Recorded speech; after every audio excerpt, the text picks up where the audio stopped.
Well, hi, everybody, wherever you may be. We're so glad you've decided to check us out here on the Solano College Sports Network for tonight's Friday Night Lights here at Tom Zunino Stadium. Well, I'm Greg Poff here on the Solano College Sports Network, along with my broadcast partner, the former Solano Community College D lineman himself, David Taub, and we're set for the opening kickoff as the Vintage Crushers kick off to the Will C. Wood Wildcats. One of the Wildcats has it. That's Roderick Douglas, and he's hit right about the 26-yard line. Well, David, what are some keys we should look for in tonight's game? Some keys for tonight would be for Napa to make sure they stop Damon Lewis. He's a playmaker for Wood, sophomore running back, and they also need to make sure that Jared Horn keeps his productivity up, stays having good play. Also, Wood needs to make sure they keep the sacks coming. They have 35 on the season. Make sure that keeps going and get Damon Lewis the ball early and often. That's a key for success right there.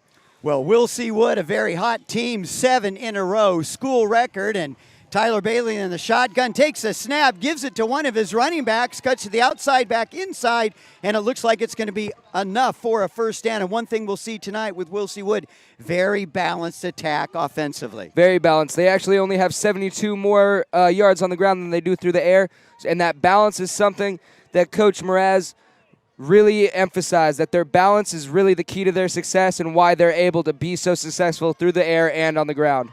Bailey takes a snap again, gives to one of his running backs right up the middle behind that offensive line. Damon Lewis, the little sophomore, got a chance to see him on his first carry of tonight. And Damon Lewis, 102 yards rushing last week against Rodriguez. I'm sure he'd like to keep that going tonight. Definitely is. 920 yards on the season. Very strong runner, quick, extremely fast and elusive, as Coach Mraz described him. That time Bailey faked to Lewis, throws it out to number 13. There's a flag, shakes a tackle down the sideline on the near side, and he's knocked out about the 44-yard line. So Wood into Crusher territory, but we'll have to wait and see what the flag is. Damon was just able to sneak off to the flats after that little fake was left completely wide open. The Crushers didn't see him at all. Picks up a first down with a nice little screen. And we'll see if that's going to come back. Still waiting for the call, and this will go against Wood, so that'll take away the first down and back him up. And that's one thing Wood has got to do tonight, stay away from the penalties. But big penalty right there takes away a first down. And so now Wood's going to be backed up, and they're going to have almost 20 yards to go for a first down. All right. Wood coming out of the snap. Bailey's going to stay in the shotgun. He's got his buddy Lewis back there. Wide receivers on both sides. Bailey going back, looking over the middle, throws it a little high, but Jackson goes up. Oh, and he can't come down with it. Almost a big-time catch by the sophomore, one of the defenders for the Crushers. That was Michael Jankowitz. Put that lick on the receiver, able to jar the ball loose. Great hit by Mike. That looked like a beautiful pass from Tyler. Had him, connected. Great hit by Jankowitz, comes up and knocks that ball out. That's all the credit has to go to Jankowitz on that play. He really broke that up all by himself. And Jackson only 5'11", going up high to try to make the catch there. So Bailey now alone. You've got Lewis in motion. Bailey fakes. He's going. He throws to the other side, and that's to Ryan Newells. But boy, number 3 not fooled. Austin Trozen coming in from his D-back position. And boy, Wood going the wrong way after that penalty. Definitely looked like a little bit of miscommunication or maybe going to trickery a little too early. I think Wood needs to keep handing Damon Lewis the ball and ride their best player on offense to the end zone. Stick with that. Damon is extremely capable. And if that doesn't work out, go to the air and hit Arthur Jackson or Desmond McIver, both very capable wide receivers. You also have Aaron Herbert and Roderick Douglas out there who can also make big plays in the pass game. So 3rd and 27. Let's see what Coach Mraz dials up. Bailey going back, pressure. He's going to throw it to Lewis, but it's not even going to get there. Yeah, so bounce passes only work in basketball. So Wood, they're going to have to kick this one away. Nice defensive stand by the Crushers. Helped out, although, by the penalty. So Wood going to kick this one away. It looks like number 10, Ray Arredondo. We'll still see if that's the correct number, back to receive the punt. Back to punt, Tyler Bailey doing double duty, both the quarterback and the punter. And he comes in averaging almost 38 yards a punt. A little There's bit the like snap. Vaca High setup, quarterback slash punter with Chad Hecking pulling the same duty. Takes a bounce, 15, picks it up. That's Eric Lum, but he's met by a Wildcat. And we have a flag down right by the punter. It looks like we might have roughing the kicker, which is going to give Wilsey Wood a first down and the ball back. Boy, and for Vintage, you certainly don't want to give this explosive offense another chance. And boy, if that's the case and Wood gets the ball, and we're still waiting for the officials. I thought that's what it looked like to me. I could be wrong, though. And so I don't think there's going to be a penalty. So the ball's resting right at the Crusher 40-yard line, and they'll take over from there. And a chance for us to take a look at sophomore quarterback Jared Horn, 6'2", 190-pounder. And, you know, I had a chance to talk with both head coaches earlier tonight. Coach Hoffman from Vintage had nothing but great things to say about young Jared Horn. He's a sophomore. He said, quote, unquote, he's done tremendously well and has improved tremendously when it comes to managing the game and leading the team. And Coach Hoffman said he has a very bright future ahead of him. Only a sophomore is going to have 2 more years with this team. And there you can see that offensive formation really bunched together. You've got 3 guys in the backfield if you count the slot receiver, and that's given off the near side of the field. But number 7 right there, Desmond McIver, the cornerback, coming in to make the stop. And, you know, I would just like to give Caleb Tremblay a little bit of credit on that play. Number 5, the tight end from Vintage, really staying with his block about 6 yards downfield. If it wasn't for his running back getting tripped up, he could have had a very nice block on his way to the end zone. All right, this time Horn gives it to the fullback, and he's got room. He's got a first down and up past midfield. Gets it all the way into Wood territory right about the 45-yard line. So nothing fancy about that one, David. Just up the gut. Nice bit of blocking by the O-line for the Crushers. Beautiful piece of blocking. Was able to open up the gap just big enough for Joe to get through. Junior fullback, 5'11", with 139 yards last week against Armiel. Joe Cavagnero on the carry, and this time gets it to the fullback again, off tackle, and he's going to pick up 3-4 yards on the carry. And that looked like Cavagnero again on the play. All right, so substitutions now. 8:30 left here. Game just underway. No score here on the Solano College Sports Network. And Crushers up to the line of scrimmage. Back in motion. 2 guys in the backfield, and I think that's going to be a legal procedure. So that's going to back up Vintage 5 yards. If that is the call, we'll still wait to hear from the official. And there you see the official going over to talk to the Wilsey Wood sideline. Coach Carlos Moraz in his 4th year doing an outstanding job really getting this program headed in the right direction. The Wilsey Wood Wildcats. The other team in Vacaville, we know about the Vacaville Bulldogs. They've been dominating male play for a couple decades now, but Wood saying, don't forget about us. We're trying to get into the big-time picture as well.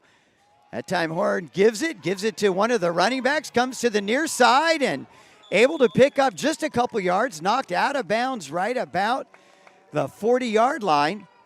Aaron Herbert over there, also number 10, Aid Gills, the cornerback.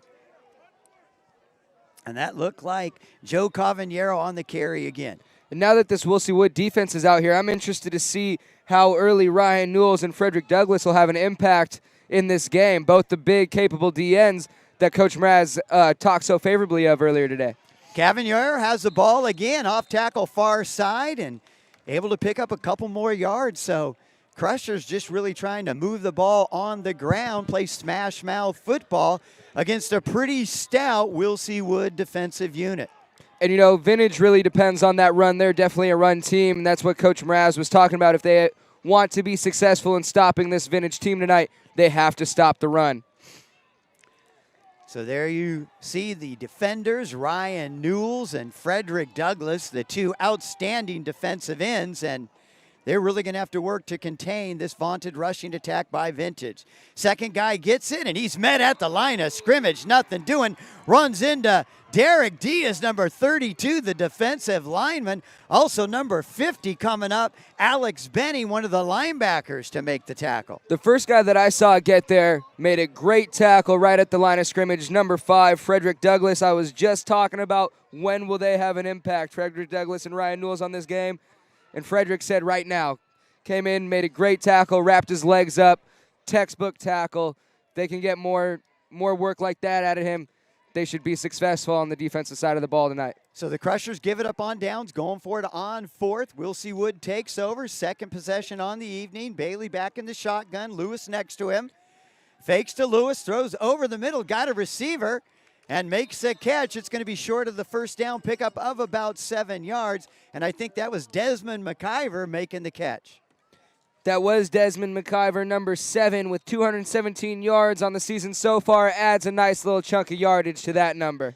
And McIver coming off a big-time game last week against Rodriguez. 7 catches for 135 yards. All right, Bailey set. 2nd and 3. He's going to keep it. He's got the first down and more. He's finally hit about the 48-yard line and stumbles ahead to about the 45. Bailey doing his best Colin Kaepernick impersonation on that one, reading the defense, waiting for a second to figure out, am I going to hand this ball off and pull it? Made a great decision to pull it, picks up a nice first down up the right side.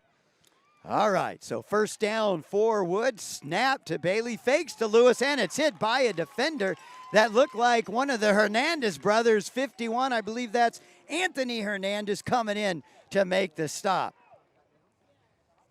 Anthony Hernandez, number 51, is one of those guys that Coach Hoffman told me that we should watch out for having a big game tonight. He plays right guard on the offense and also gets a lot of time on defense, so watch out for him to come up big. All right, Bailey again. He's going to go to the air this time, gets it to the other Douglas, Roderick. And, boy, he had a chance to maybe get to the outside and get some more yardage, but slipped right after he made the catch.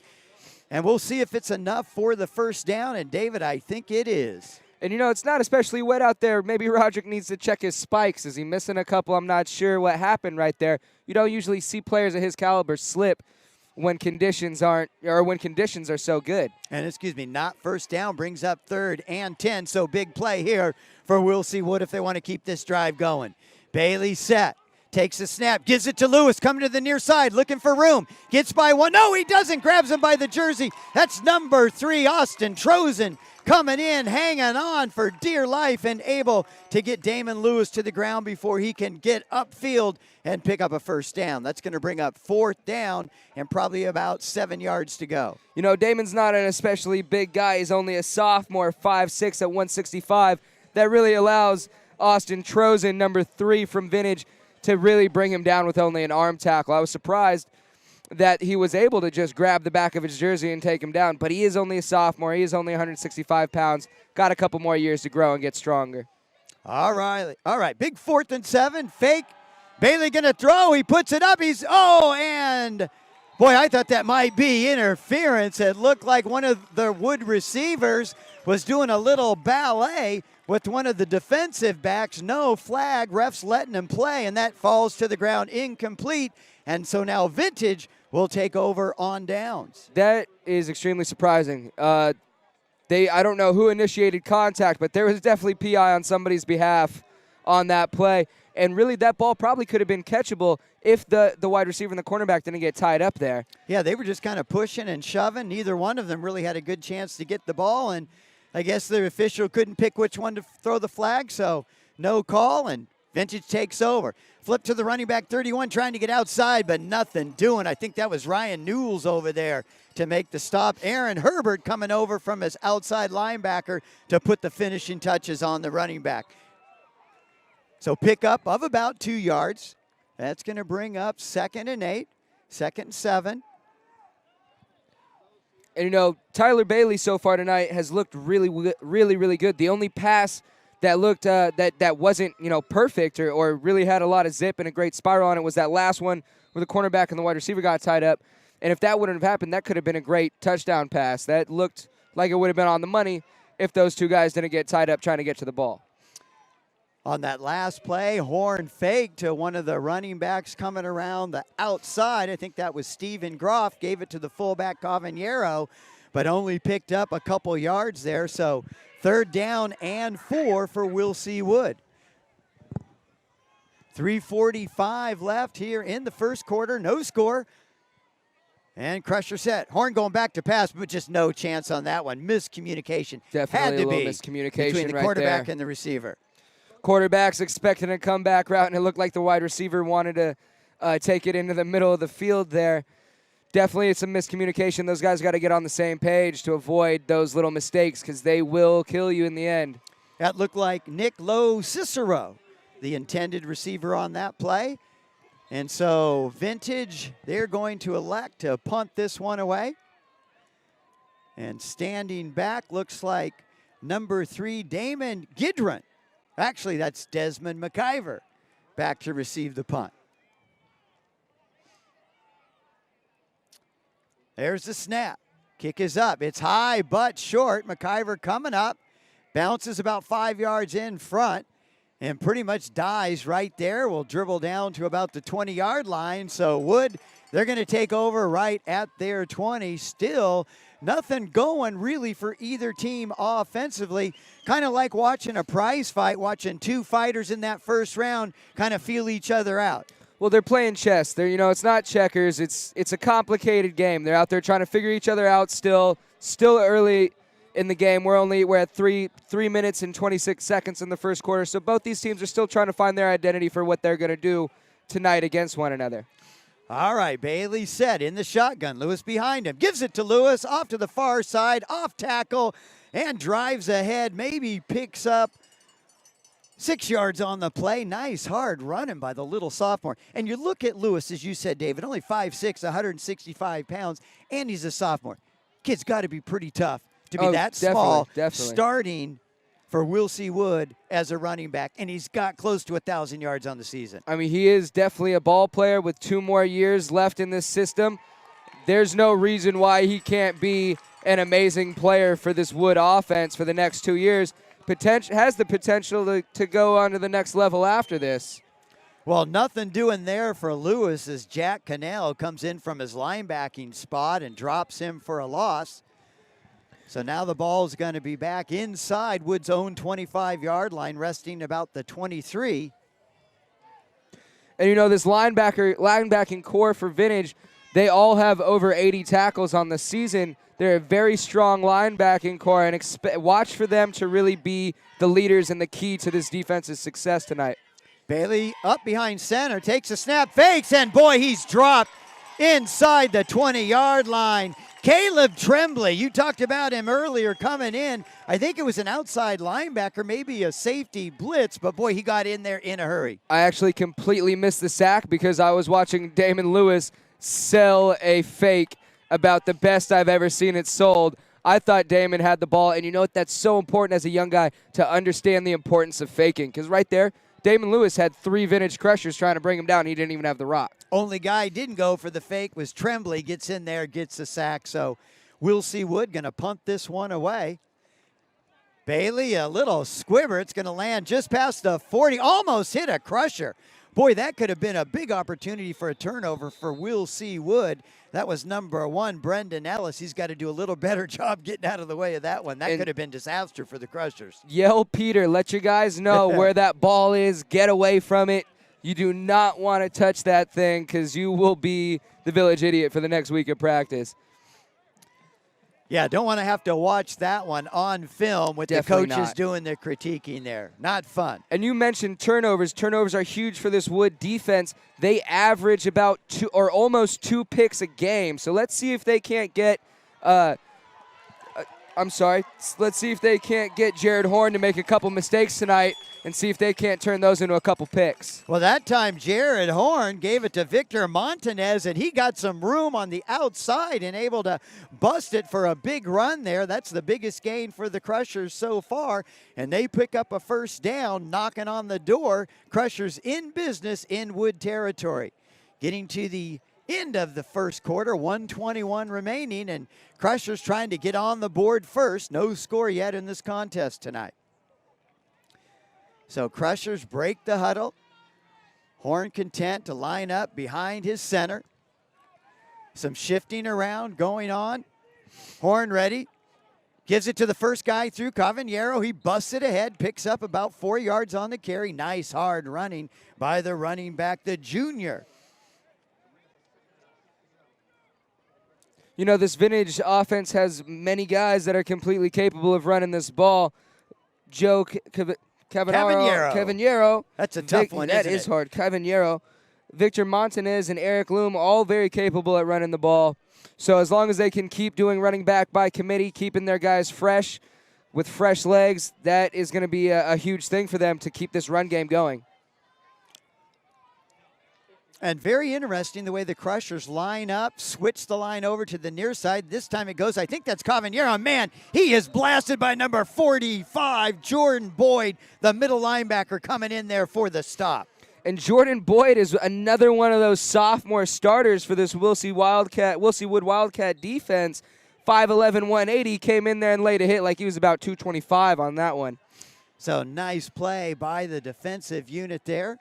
And Jordan Boyd, he's been seeing more and more time at middle linebacker as we've moved through the season. As he should. He has 44 tackles on the season. Another one of those sophomores, as I said, is Heron only going to get better and better. He's got a receiver, 82, but nice coverage there by Ade Gills, the cornerback. No chance to make the completion there. And again, Jordan Boyd, forcing me to talk about him, was about a second away from making a huge sack right there. And I got to believe that that incomplete pass right there was directly because of how fast Jordan Boyd was coming after quarterback Jared Horn. I am sorry about that. It's Jared all right. Horn. I almost said Joe Horn. He played for the Saints. It's definitely not him. 1 second left in the quarter. Horn going back. He's going to chuck it again. This time he goes for his receiver on the far side of the field, and it's a completed pass, although not sure if that's going to be enough for the first down. We'll see. It looks like it will be. We'll see where the officials mark it there on the far side of the field. But no time left on the clock. First quarter is over. So we're going to change sides, folks. And while we have a break in the action, I'd like to bring in one of our student broadcasters, Ashley Lyons. My paper? And she's going to tell you a little bit about a great opportunity at Solano Community College to help some underprivileged children with the holiday season coming up. Ashley? Thank you, Greg. There is an opportunity to help children enrolled in the children's program at the Solano Community College. The annual Holiday Giving Project will give children in this program a brighter holiday season. You can adopt a family by contacting Christy Speck at christy.speck@solano.edu. Donating gifts to these kids will not only make them feel good, but also make you feel good that you are giving back to the community. Thank you, Greg.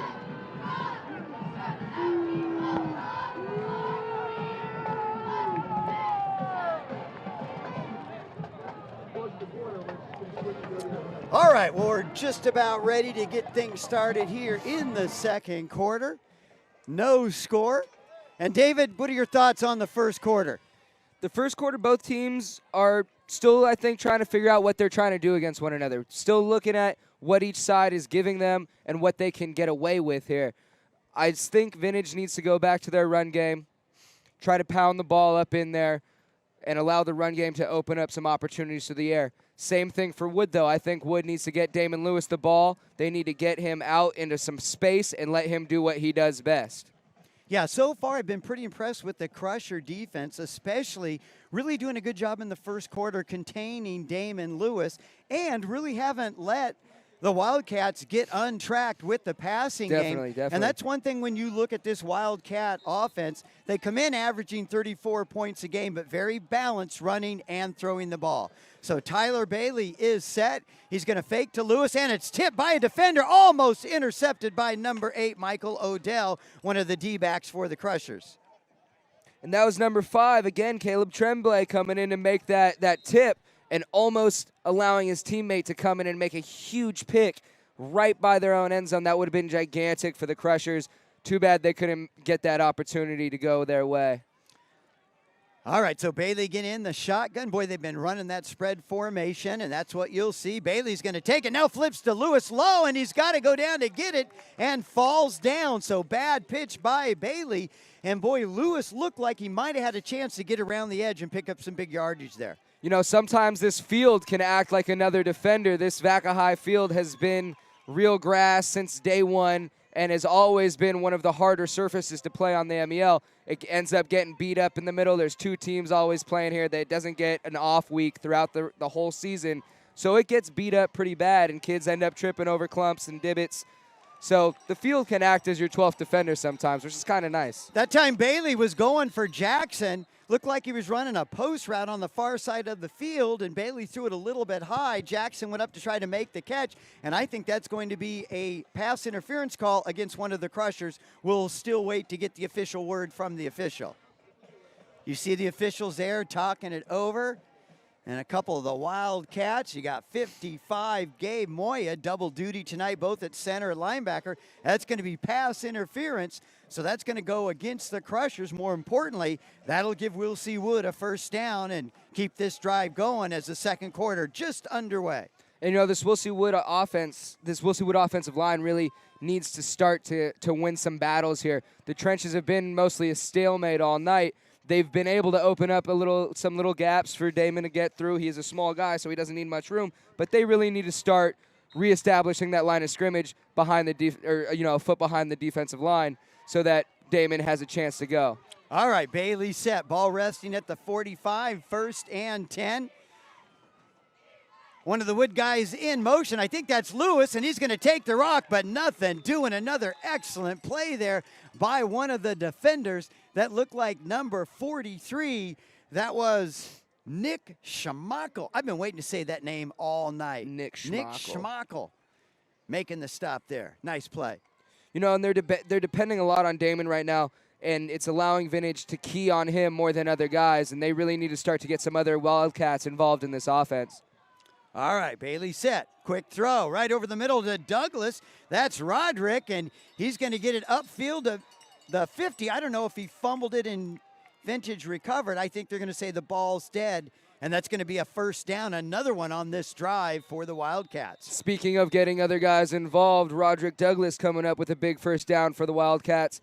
That run game with Damon is going to allow them to open up the pass game and allow guys like Roderick to get open, make some big plays, potentially have a great game tonight. All right, first down for the Wildcats. Be nice to see the quarterback in the picture. Bailey in the shotgun, gives it to Lewis. He's going to cut to the outside. He beats a guy. He gets to the outside and knocked out of bounds just past the 35-yard line. Damon Lewis, he's speedy, especially if he gets a little bit of room. 85, Arthur Jackson really had an opportunity to help Damon out a lot right there. He got a good block, allowed Damon to pick up another 5 yards or so, but if Arthur would have sold out completely, that very easily could have been a touchdown. There was Arthur, one defender, that was it, and then it was the promised land. So Arthur sell out a little bit more on those blocks as a wide receiver. And there you got a chance to see the blazing speed of number 13, Damon Lewis. So 1st and 10, Bailey takes a snap, gives it to Lewis again, why not? But that time he's met at the line of scrimmage, maybe picked up a yard. And Damon runs right into the backs of Jalen Soto and Andrew Glavin, the big right guard and right tackle for Wood. Both seniors, both 6 foot or over and 230 pounds. Those guys need to get up to the next level, get those linebackers moving to give Damon a chance to get into some space here so he can show off his elusiveness and his burning speed. Yeah, not seen much of a push by the O-line yet for Will C. Wood, and that's something they're going to have to do for the Wildcats in this game. And two, you look at Will C. Wood. They come in, they've won 7 games in a row, and I think we've got a timeout on the play. And they've got the biggest game of the season next week against Vacaville.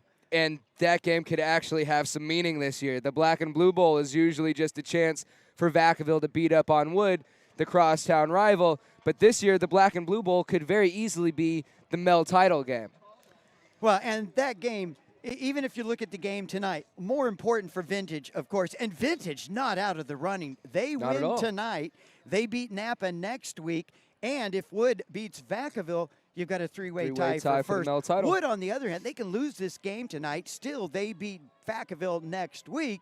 If Napa knocks off Vintage, they would end up winning their first MEL title. I don't know if they've won it. I know 1997 was the last time they won 7 games in a season. I could not tell you the last time Wood had shared or won the MEL outright. So this would be their first year, and I don't know how long to do that.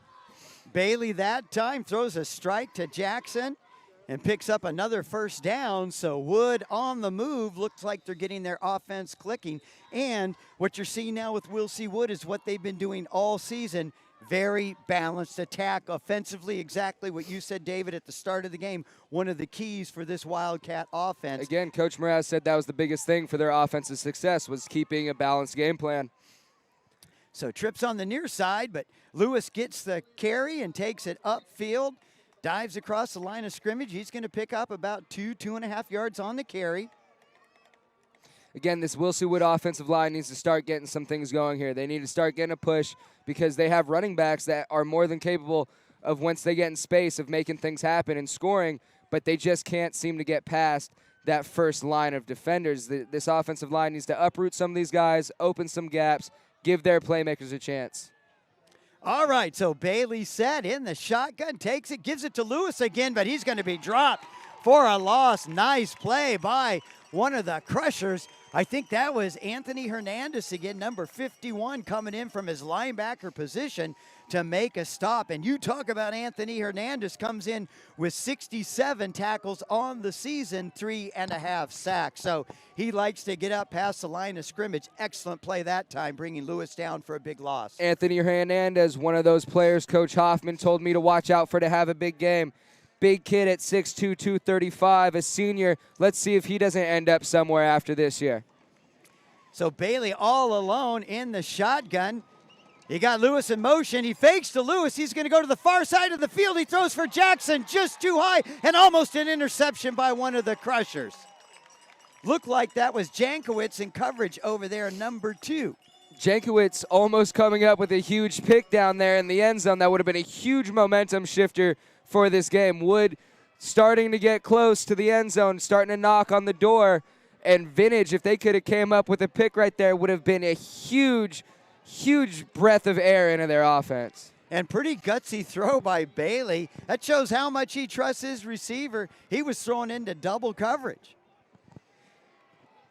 Bailey does have 7 interceptions on the season for 14 touchdowns. Seems that the kid is a little bit of a gunslinger, but it has worked out for him. Going for a field goal now. Adam Cunning in to make the kick. This is going to be a 40-yarder. I don't know if it was a fake or a fumble, but Herbert's got it, and he is in trouble. Reverses field, coming to the near side, and boy, he's just not going to be able to get out of that jam.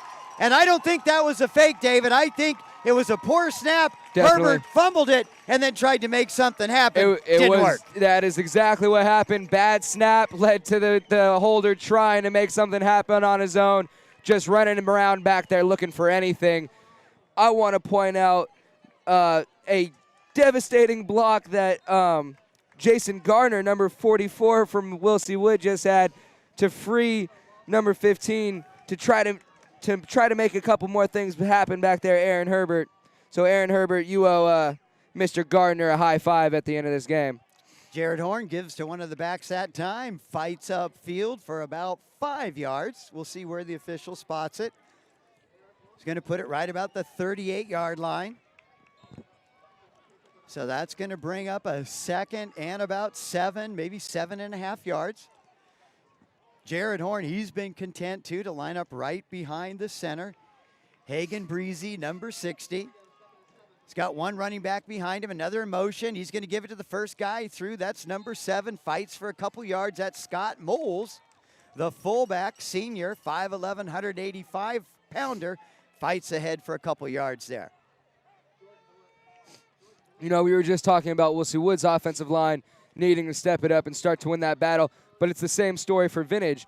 These offenses and defensive lines are pretty well matched physically. They aren't. Neither side is completely devastating the other, and one of these sides needs to get something going here if they have any hopes of getting their run game moving. So Cavaniero moves over to the near side, and Horn's going to give it to him. gets a block, gets up, past a first down. Nice hard running by Joe Cavaniero. Joe Cavaniero lowering his shoulder to pick up another 2 or 3 yards there at the end. I like that in a running back. And you guy know that's what willing was, to put his body on the line. And you know what was interesting, David? Over to make the stop, number 32, Derek Diaz, the cousin of Joe Cavaniero. Really? So the cousins going head-to-head, one for the Wildcats, one for the Crushers. Looked like the cousin for the Crushers. That time, Cavaniero wins that battle, able to just fight ahead and get the first down. So Crushers trying to get to midfield. This time it's going to be a pass off the running back. That's Arredondo. Throws it to number 82 just out of his outstretched hands. Nick Lo-Cicero couldn't quite make the catch there. And that looked like it fell just right between both his hands. You got to make that catch wide open. You would have had a touchdown right there. He beat his defender, had no one in front of him. All you got to do is bring that in, and it's a touchdown. And Ray Arredondo, the starting linebacker, coming in and playing a little QB, and not a bad pass. But Lo-Cicero can't come down with the grab. So it'll bring up second down and 10. Crushers up to the line of scrimmage.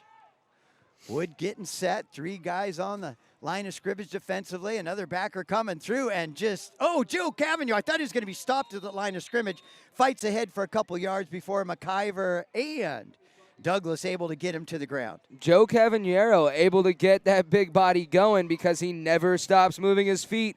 It's one of those things that you've been preached on by your coaches since you were in Pop Warner, but it's so true. You don't stop moving your feet, and it will allow you to pick up those extra grinding yards when you're wrapped up. So Cavaniero coming off a big game last week, David, had 139 yards rushing, even though it was against Army. Still, you get over the century mark running the ball, you're doing something right.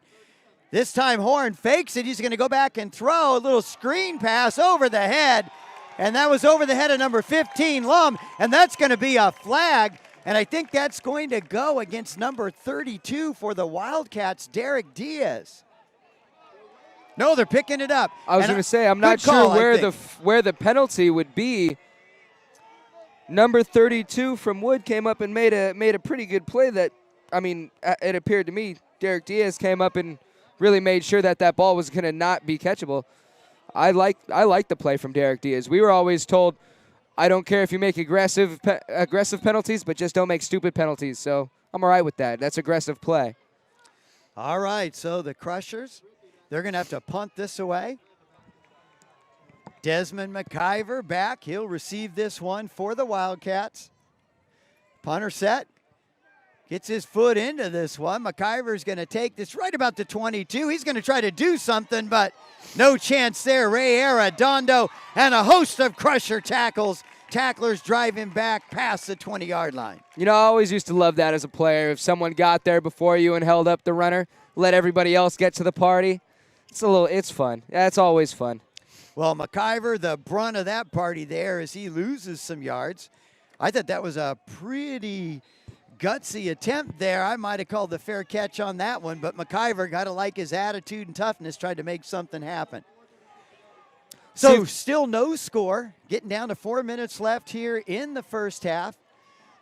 Bailey's going to start this drive right about his own 25-yard line. And I think there's going to be a timeout there called by the Vintage Crushers.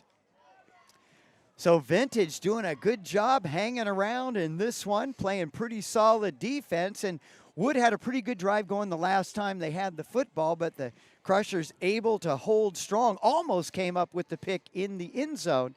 And Wood almost able to come up with 3 points if it wasn't for the bobbled snap. So really seeing some mistakes on both sides. It prevented either team from reaching pay dirt, but still a little bit of time left here in the first quarter. In the first half. And what a big difference from last week. Definitely. Well, we were about, 35-28 at this point. We were at 35-42 at this point, basically. Ooh. No, there was 4 minutes left. Oh, you're left. right. We weren't there scored 3 yet. more touchdowns in the last 4 minutes. And, this is kind of uncharacteristic for Wood this year. Wood has averaged 6 touchdowns a game and has yet to get any points on the board. And like you said, we only have 4:36 left in the first half. we could see a scoreless first half potentially here. Well, Wood would like to prevent that, and they still have plenty of time. And plenty of time, really, to keep the ball on the ground. I think they still have 2 of their 3 timeouts remaining. And so they're going to start this drive. Bailey up behind center. Lewis deep in the backfield, and Bailey's going to give it to him, and just no space yet for Lewis. He had that one play on the far side of the field, but other than that, the Crushers, excellent job containing little number 13. And it's really coming from this Crusher linebacking core. They're doing a great job of getting off blocks, shedding blockers, scraping to the gaps, and making sure that Damon Lewis is not having a big game tonight. And you'll see with Vintage, too, they're going to get 4 or 5 guys up to the line of scrimmage, almost that old Okie defense, 5-2. All right, Bailey gives it. No, he faked it to Lewis, throws over the middle. Oh, almost a big opportunity for one of the Crushers. He picks that one up. He's going to the house. Who was that, David? It looked like Michael Jankowicz. Michael Jankowicz has been all over the field tonight at that cornerback spot, breaking up a couple big opportunities for this Wood offense and almost coming up with a huge interception right there. He almost had the one in the back of the end zone. I can tell he's starting to get frustrated with himself. He wants another chance at getting that pick, and it may just come sooner rather than later if Wood keeps going the way they're going. Yeah, that would have been huge for the Crushers, enabling them to get on the board first off the turnover. So Bailey in the shotgun, 2nd and 7. He's going to throw it to Lewis. He's got some space. He gets around the edge and finally pushed out of bounds, and we'll see if he's got enough to pick up the first down, still waiting on the spot from the official. And, boy, it's going to be close, David. I don't know if he got it. One thing with Damon is he is extremely fast, and his acceleration is so good. You see him catch that ball at almost a dead stop and then go to full speed in about 3 steps. The kid's acceleration is ridiculous, and he's only a sophomore. I want to just emphasize that. Only a sophomore. 2 more years in this program. So I think it's enough for the first down. And it's going to be 1st and 10. Bailey in the shotgun. Ball right about the 36-yard line. Gives it to McIver. He's trying to get by one of the defenders, and finally he's dragged down. That was number 58 over to make the stop on that play. Don't look on your roster. He's not there. Just like who was the player for Knapp? 31 last week. We have a 54 and a 55. No 52, though. Nice play anyway. Sorry, kid. We just don't know your name. Tell your coach to get your name on the roster. All right, here we go. Bailey set. Another first down. Gives it to Lewis. He cuts up the middle and busts ahead into Crusher territory. You know, Lewis reminds me of almost like a Ray Rice, Maurice Jones-Drew type of running back. Undersized, but hard-nosed, and once he gets in space, extremely elusive and can kill you with his speed. This kid gets a little bit stronger over these next 2 years. I could definitely see him playing at the next level. Well, it's going to be fun watching this kid develop. And, you know, we'll see Wood over the years. They've always had good sophomore running backs. In fact, I remember Ryan Spinelli, I believe, graduated last year. 3-year starter for Will C. Wood. Excellent sophomore running back. And now they got another one, Damon Lewis. All right, Bailey set, 2nd and 6. Fakes to Lewis. He's going to throw across field, and that one, that's going to be a pickoff, and that is Austin Trozen, and he's going to take it down to the 30-yard line. So Bailey really off on his throws tonight. So it's not going to be number 2, Michael Jankowicz, but number 3, Austin Trozen, coming up with a huge pick, taking the ball back down to Wood's 30. This could give Vintage a chance to get the first points on the board tonight and put them in a great position going into halftime. Well, 2:19 left here in the first half, and Crushers are in business. They're going to take over right about at the Wood 30-yard line. So 30 yards to go to score first in this one. Horn ready behind center. Gives it to one of his running backs. Cuts off, tackle to the near side. He's around the 20. He gets to the 15-10 and knocked out of bounds. Finally, Roderick Douglas able to get over from his safety position and knock him out of bounds and prevent the score by the Crushers. Number 24, Victor Montanez, able to get a seal block on that on with one of those pulling guards, able to turn it up the field, picks up a big first down, and puts them within 10 yards. Great play by the senior, 5'11", 175, Victor Montanez. This time, Horn gives it to Montanez. He goes to the other side, but nothing doing. one of the defenders in to make a nice tackle. I think that might have been Ryan Newells from his outside linebacker, his defensive end position, coming in to make the stop. Nice play by Ryan Newells. Newells, the senior defensive end. He's been one of the mainstays in this Wood defense. And they're going to have to step up big now if they want to keep the Crushers from reaching pay dirt. 1:38 left here in the half. There you see that shift again by half the offensive line.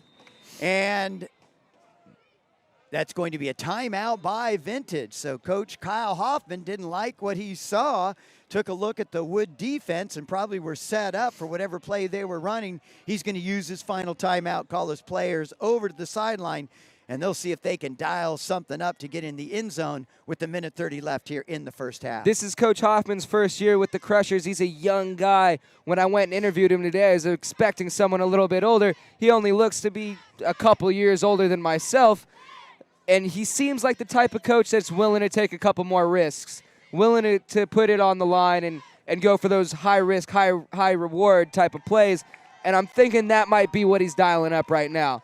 Well, he's got his whole offensive unit over there. There you see Coach Miraz with the Wildcats. He has given his defenders an earful. Let's see how they respond to the little pep talk by Coach Miraz there.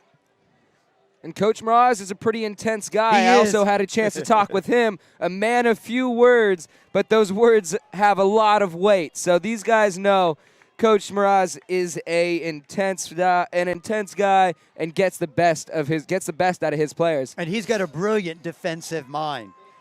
He did a great job coaching the JVs before he took over as head coach. This time Horn, he's going to give it to a running back to the near side, and 45 comes in and tackles the runner from behind. Jordan Boyd, again, David, like you were talking about, great speed for a middle linebacker, really showed on that play. And his speed is the reason he's able to make that play. Most of the time, guys really don't worry about the rusher off the opposite side because usually they don't have the speed to catch a running back and make a play like that. Jordan Boyd, on the other hand, has those wheels that allow him to make plays that other guys just are not capable of making. And just a sophomore. Boy, you look on the offensive side of the field, you've got two sophomores in Arthur Jackson and in Damon Lewis. And on the defensive side there, you've got the guy we were just talking about, Jordan Boyd, the middle linebacker. So, boy, some really talented sophomores for this Wood team. All in all, out of the entire 22 starters, 11 of them are sophomores. So this team is very young. No, not 11. You've got 11 underclassmen, juniors, and sophomores. 7 juniors, 4 sophomores, 11 that would be underclassmen something. altogether. That would be something. I'm sorry about that, folks. But yes, you're right, Greg. 11 underclassmen altogether. This team's very young and extremely successful this year. There's no reason this success shouldn't carry into next year and the year after that with the talent they have. So timeout on the field, and boy, we'd just like to take a moment, too, to thank all of our students here on the Solano College Sports Network doing an outstanding job bringing to this broadcast. Our executive producer, Chelsea Williams, running the show. Mike McLeod, Big Red, doing the graphics, and Victor and Orlando and Ashley on the cameras. I'm Greg Poff along with my broadcast partner, David Taub, bringing you all the action in tonight's game here on the Solano College Sports Network. We have 40 seconds left in the first half, Greg. Let's see if these Crushers can't get some points on the board. I'm thinking they have maybe 2 more tries at getting it in the end zone, and then they got to start looking at a field goal. All right, 3rd and goal. Horn set. He's dropping back to pass. Pressure, throws it over the middle. He's got a receiver, Cavaniero, into the end zone. Touchdown, Crushers. But there's a flag on the play. Hold your horses, folks. Let's see what the penalty's going to be. Number 40 for the Wilsey Wood, getting up a little bit slow. Again, not on my roster. Number 40, I wish I could specify who you were, but you're just not on this piece of paper. So I hope you're not hurt. Get some ice on it. Get back out there, kid. Well, what's on the piece of paper now is a penalty against the Crushers that'll nullify the touchdown. And now it's going to back them up as the official sets the ball down. Now it's going to be right about the 14, maybe 13 and a half yard line of Will C. Wood. You know, and those are those stupid little mistakes that every coach hates. You can't shoot yourself in the foot with a holding penalty or an unsportsmanlike conduct penalty. You just can't let that happen in a game that is so close. So Crusher spreading things out. You got two wide receivers, far side of the field, but Cavanera's going to get the rock, but trips over, I think, one of his own players. I think he tripped over number 58, one of the linemen that time. And both teams having the same issue on offense, the inability to get this offensive line moving for both teams, or get this offensive line to get the D-line moved. They just haven't been able to get it done. So it's going to be 4th and goal. Jesus Rios Vargas, the place kicker, coming in, and so Crusher's going to go for a field goal. Another timeout, so another break in the action. I think both teams have used their 3 timeouts here in the first half. If I'm Coach Hoffman, I'm telling my guys to hold their water, do not false start, nothing tricky, kick the field goal, just get the 3 up there and go ahead into halftime. Yeah, points on the board in this defensive battle. Definitely. That's a victory. And I did not expect this tonight. I thought there would be a little bit more scoring in the first half. Like I said, Will C. Wood averages 6 touchdowns a game, and I'm very surprised that they have not been able to get anything points-wise on the scoreboard so far tonight. Yeah, me too, David. I was really looking forward to seeing this Wood offense. We had read so much about them, but you got to credit Vintage. Excellent job on the defensive side of the ball. Definitely. So this is going to be a 30-yard field goal. Lo Cicero, the holder. Hold this down. I think that's going to be good. I thought that might have been wide left, but just gets through the left upright. And so Vintage on the board with a few ticks left. They take the lead in this one, 3-0. 7 seconds on the clock, a field goal. You may think that's not that important, but in a game like this that's so close and such a defensive battle, 3 points, that right there, that field goal right there could be the deciding play in this game. Well, Vintage on the road, tough game against Will C. Wood, but they're still thinking, hey, don't forget about us, folks. We got a chance to win the Mel, too, and they got to get past Will C. Wood tonight to have a chance to do that and then take on Napa, their city rival, next week up in Napa, California. And Big Red, one of our executive producers over there, reminded me that Wood received at the beginning of the game, so Vintage is going to come out at halftime getting the ball back and being up by 3 with a beautiful opportunity to keep getting some points on the board and keep extending their lead. Boy, and one thing, you think back to last week's game, Napa leading at the half 42-35, but then you look at the job that coaches did, halftime adjustments, and then Vacaville came out and dominated. So a lot of high school football really depends to the adjustments made at halftime. So here's the kick. It goes to the near side of the field.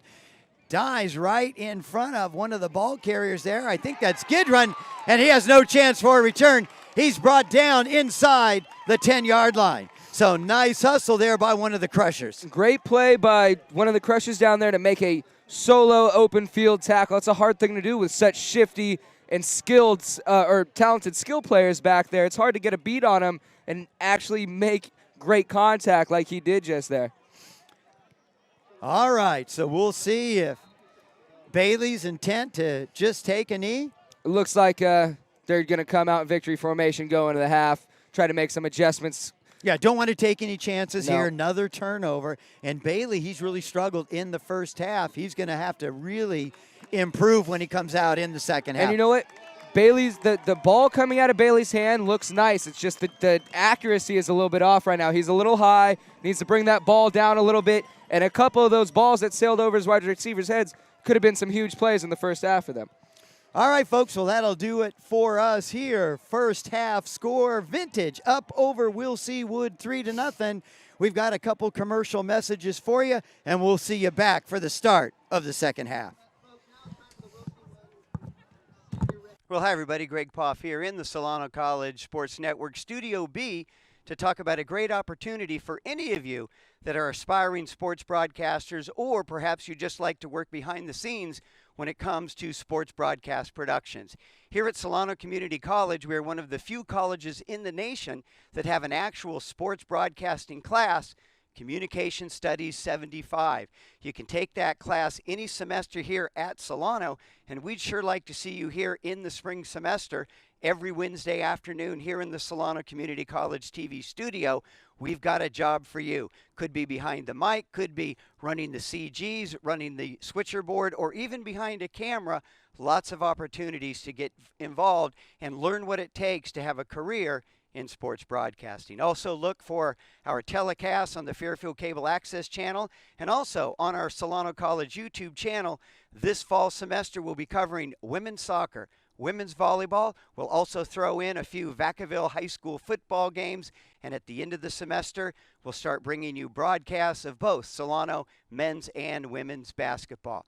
So if you're interested in sports broadcasting, come over to Solano Community College. Check us out in the TV studio. Again, Communication Studies 75, sports broadcasting. Now, back to the show. All right, we're ready to get things started here in the second half. There you see the score. Vintage up over Will C. Wood 3-0 as we get things going here in the third quarter. Well, David, first let's talk about Will C. Wood. What do they need to do to get on track here in the second half? What did Coach Mraz say to the Wildcats during halftime? If I'm Coach Mraz, I'm pulling my O-line aside and I'm saying it is up to you boys to get this job done. We need you to step up. Damon needs his O-line to step up if he has any hopes of getting anything going. That kick is going to go all the way into the end zone for a touchback. So the Crushers, they ended the half by getting that field goal, and now they're going to start again with the ball. They'll line up at their own 20.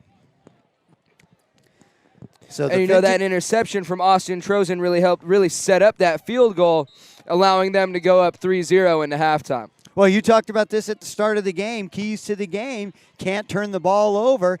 And Crushers really had a chance at two previous interceptions. Michael Jankowicz had his hands on two, couldn't bring it in. Austin Trozen comes up with a big pick, and it leads to 3 points. So Jared Horn, the sophomore quarterback, has been very effective thus far in this game. Lines up behind center, gives it to the first guy through. That's probably Cavaniero Montanez. I think it's Montanez, and he's dragged out of bounds, but does pick up a couple yards. Looked like Ryan Newell's over there to drag him out of bounds.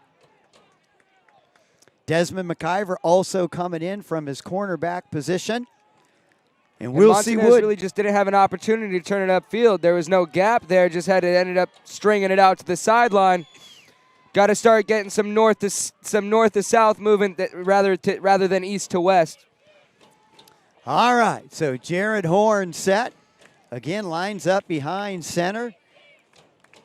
He'll take the snap, and it's an end around. I thought he was going to keep it. He gave it to number 15 and fights ahead for a couple yards. That's Eric Lum, the wingback. And I'm surprised just how much of an impact the condition of this field is having on both sides. We see running backs on both sides slipping all over this field. It's not wet at all out here. Guys need to pick their feet up, start running the ball the way they have their entire lives, because tripping, tackling yourself does nothing for your team. Well, the field pretty beat up as we head into November. Today, November 1st, so this field has seen a lot of action. Two high schools playing here. Horn going back to pass, throws over the middle. He's got a receiver. He catches it at the 40, trying to get over to the far side of the field, breaks a couple tackles, and finally dragged down in Will C. Wood territory, gets it down to the Wood 45. Caleb Tremblay making his impact felt, not only blocking but also catching the ball.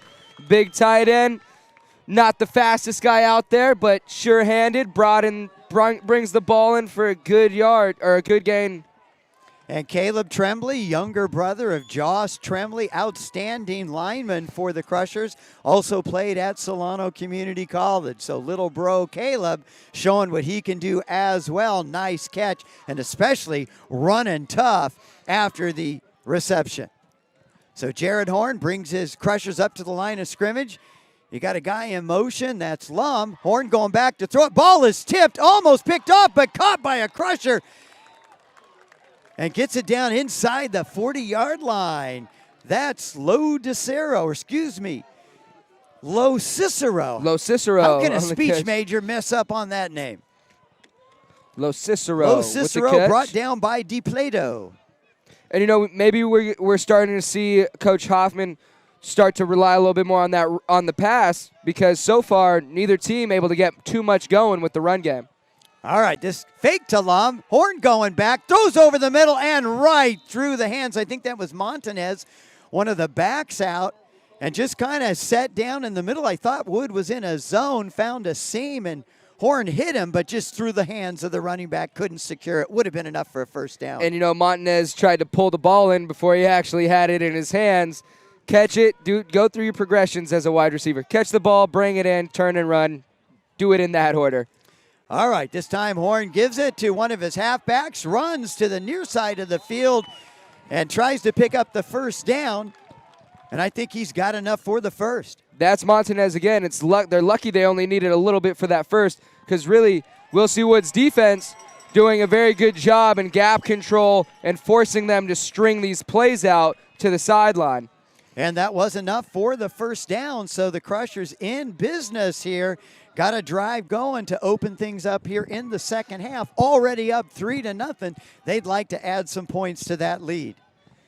Wood's not going to go scoreless tonight. No, I would not expect that. If they do, you got to give credit to this Crusher defense, but I couldn't imagine not seeing Wood get any points on the board. This time's the give to number 7, and boy, he's running hard, fighting for yardage. Finally tackled by Boyd and McIver. That's Scott Moles just refusing to go down after first contact. You're not going to be able at this level to arm tackle most guys. Kids have just gotten too big, too strong, too talented at this point in their lives to be brought down by arm tackles. That's why fundamental football is so important. You have to wrap up, you have to get low, and you got to finish. We've got an injured Crusher down on the play, and he's being attended to now. And so nice drive by the Crushers here to get things started in the second half. And I've been real impressed with the poise of the sophomore quarterback, Jared Horn. Definitely. I mean, looking at him, you would not be able to guess that he was a sophomore. He's a pretty big kid for a sophomore. He's out there leading his team and looks like a senior. And so the injured player, number 81, Johnny Lee. He looks like he's okay, probably just shaken up a bit, maybe got the wind knocked out of him, but he looks okay, and so... You never like to see injuries, but right there especially, because you take the momentum that Vintage is running with, and you stop it dead in its tracks when something like that happens. And sometimes it's hard to get right back up to speed immediately. All right, so another first down for the Crushers. They've got a nice drive going. 9:28 left in the third quarter. Lots of time remaining. Jared Horn set. 24 Montanez in motion, but he gives it to Coven. I think that was the running back, 44. We'll see when he gets up. No, that was Lum, 15, with the carry that time. And again, linemen on both sides for Wilsey Wood and Vintage are not seeming to be able to get up to that second level and make the blocks that they need to be making on these linebackers, and it's allowing the second or the linebacking cores for each team to stop the run before it has any chance of getting into the secondary. So Ryan Newells, Derek Diaz, Rafael Gallegos, Frederick Douglass, the D-line, and they've got to do something here to try to stop this running attack. That's the give to Cavaniero, and he's going to get up inside the 10-yard line. Hard running there by the fullback. Cavaniero, just a junior, 5'11", 195 pounds, but boy, he runs like he's even bigger. And it's always good to see your fullback out there running like he thinks he's bigger than he actually is. That's always nice to see.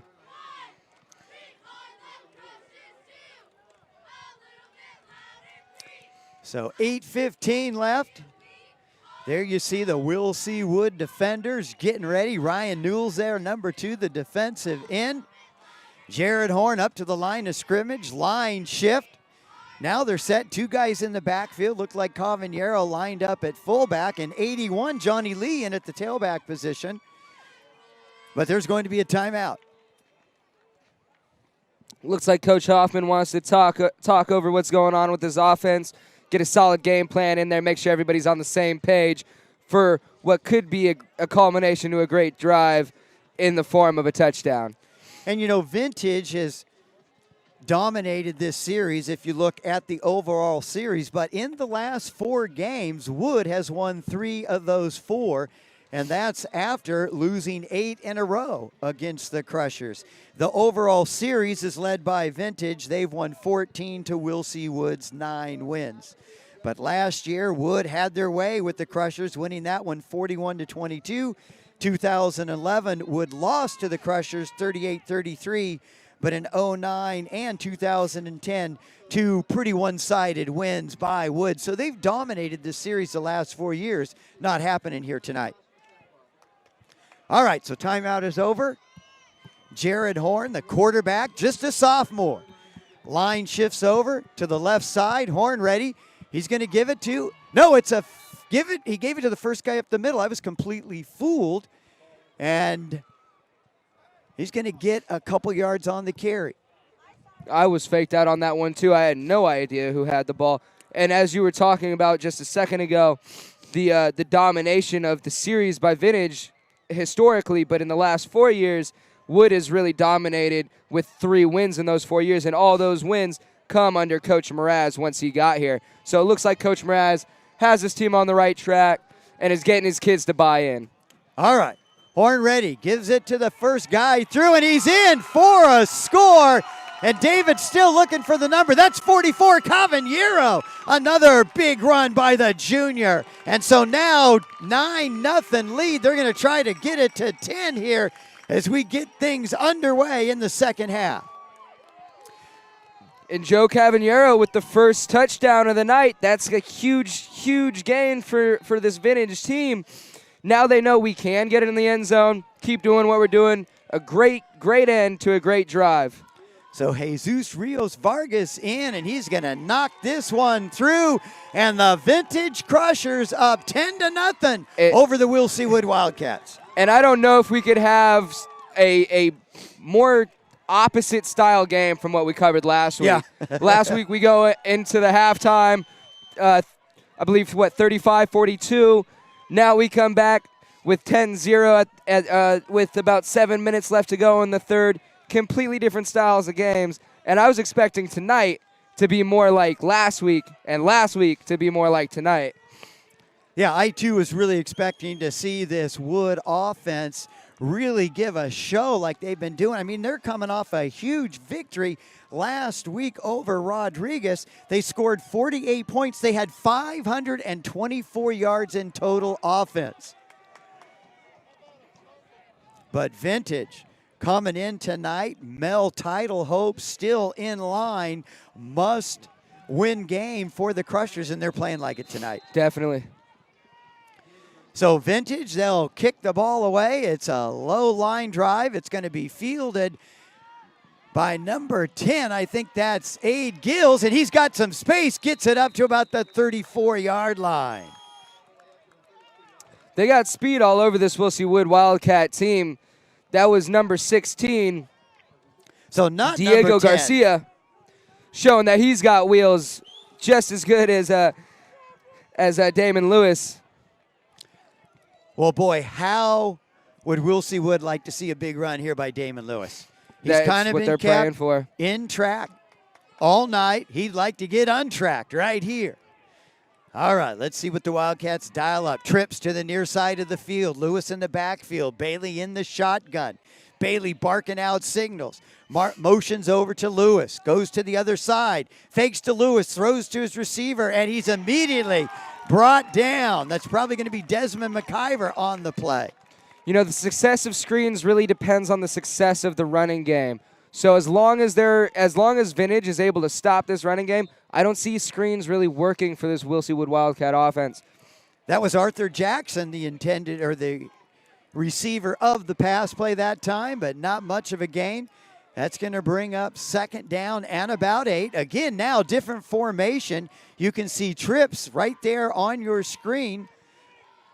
And this time Bailey's going to give it to Lewis. Lewis trying to go up the gut, but nothing doing. He has just not been able to find much daylight getting through the center of that D-line for the Crushers. This D-line and this linebacking core doing a great job for this Crusher defense. You got to give these guys credit. The D-line is doing a great job controlling their gaps, and allowing their linebackers to mostly come free, not allowing the Wilsey Wood offensive line to get up and get a man on these linebackers. All right, big third down for the Wildcats. You can hear the Crusher fans getting into it. Bailey in the shotgun, fakes to Lewis, throws to Douglas. He's got it for a first and up near midfield. Boy, what a throw by Bailey. And a great catch by Frederick Douglass, Roderick Douglass out there to get up, bring that ball down, pick up the first down, and a couple more. So nice play there by the Wildcats, big time. They certainly did not want to give the ball back to Vintage with the Crushers having the momentum. So first down, ball on the 48 of the Wildcats. The give is to Lewis. He breaks one tackle, gets past midfield, and up to about the 47-yard line. You know, and he's so small, it's almost hard for guys to target him accurately. You end up going over him or off to his right or left because he's so small, so elusive. He can make you miss just with his size alone. And talking to one of the coaches for Wood, Lewis had a big game against Napa, and he said he was just getting up behind the linemen, and the Napa defenders couldn't find him. All right, well, let's see if Lewis plays a little hide and seek here as Bailey's in shotgun. Gets the snap, fakes to Lewis, throws over the middle, and it's another interception. That's a second INT by Bailey tonight. And so the senior quarterback, after throwing an excellent pass on the previous play before that, or before the run by Lewis to pick up the first, that time threw it right to a Crusher defender. And as we were talking before the game, Greg, you said the team that's going to win is the one that wins the turnover battle. Right now, Vintage, 2 interceptions, 10 points. And they are directly linked to one another. That was Ray Arredondo, the linebacker, with the big INT. This time the give is to the running back, but he trips over Jared Horn. I don't even know if he tripped on Jared Horn or if it was the field again. The amount of players that I've seen tackle themselves tonight is amazing. That was Montanez. He was taking the handoff, and I think he just tripped over Bailey's foot. That or a big divot right there on the 40-yard line. Nonetheless, it's a loss of about 3 yards. And so now it's going to bring up second down and about 13. So the Crushers on top, 10-0. And boy, time going fast. 4:30 left in the third quarter. This time the give is to Cavagnero, and he's got some room. Oh, that was number 7, and he gets all the way up to the Wood 40-yard line before he's run out of bounds. Scott Moles again on the carry. Desmond McIver picking up a big first down to move the chains for this Crusher offense. And you know, Greg, you touched on it there a little bit, the importance of this game to both teams. Coach Hoffman was telling me that the whole week he preached that this week is like a playoff game to his kids, and they really bought in and are treating it that way and are acting that this is, in fact, a playoff game. It's win or go home almost for them at this point. Well, they're playing like it as Horn takes the snap, gives to Cavagnero, busts it off tackle, far side, and picks up about 6 yards on the carry. Nice run. Boy, Cavagnero just runs so hard. As you said, David, just always keeping those legs churning, moving the pile north. You know, and Cavagnero runs, like you said, much bigger than he actually is. His 5'11", 195 frame, if you were to just watch him run, you would think he was, 6'2", 220 pounds out there. He's running like a big guy. Crushers quickly up to the line of scrimmage. Horn again. This time he gives it to Cavagnero again. Off tackle, picks up about 3 yards. And if you see that, I love the way Cavagnero ran that ball. Even though it was short and not a huge chunk of yardage there, he did a great job of following his blocker, finding his blocker, putting his hand on his back, and riding him, given it was only 2 or 3 yards, but did a great job of reading his blocker. So Jared Horn breaks the huddle, gets his team up to the line of scrimmage. Cavagnero, the lone back behind him, offensive shift to the right side.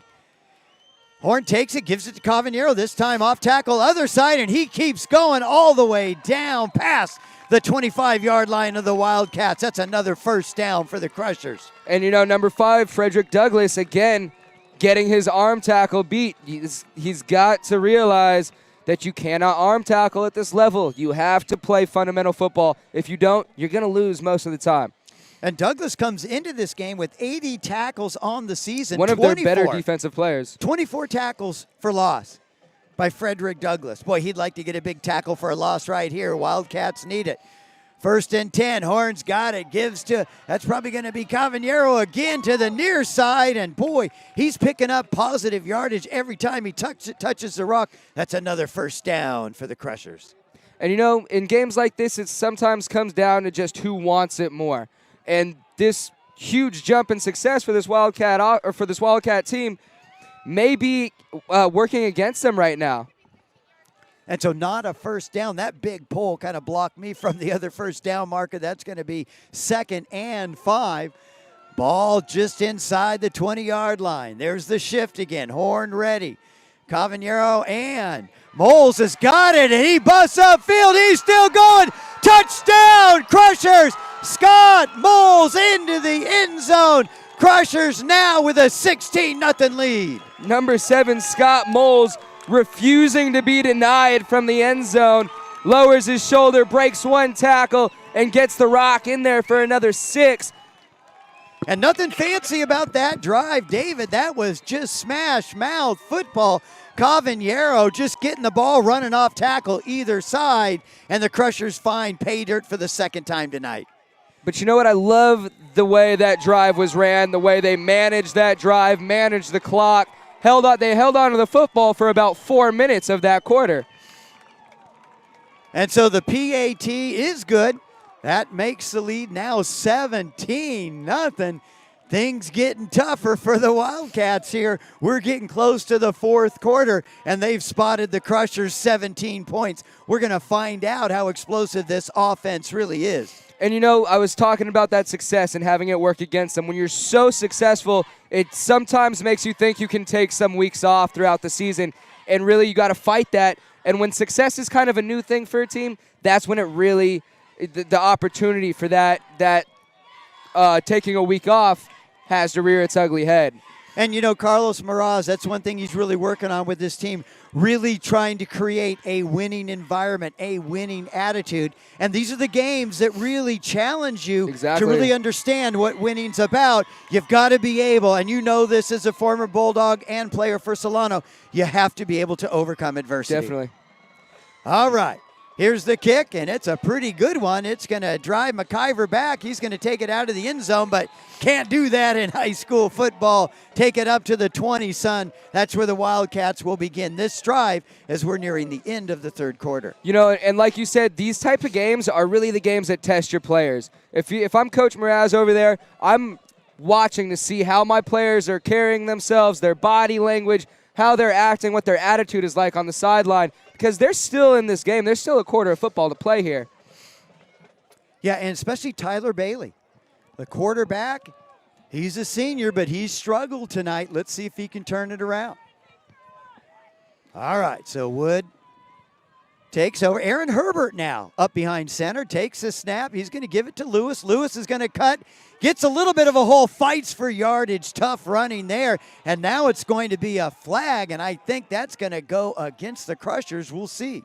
I believe it will be against the Crushers, and you just said it. That's really the first time all night I've seen a nice gap be open for the Wilsey Wood Wildcat, Damon Lewis. And you really had a picture to see if he gets a little bit of space, how quick he is able to get through the hole, and then too runs pretty hard for the little guy that he is. All he needs is one block. All he needs is one block up there on one of those linebackers to really spring him and allow him to do what he does best in the secondary.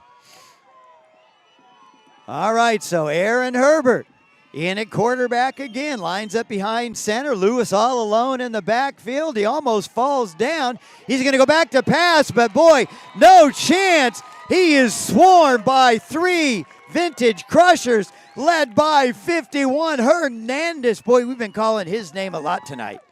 And Jack Cannell on the party. The senior, 6 foot, 175, has 40 tackles on the season, adds another one to that number with the sack.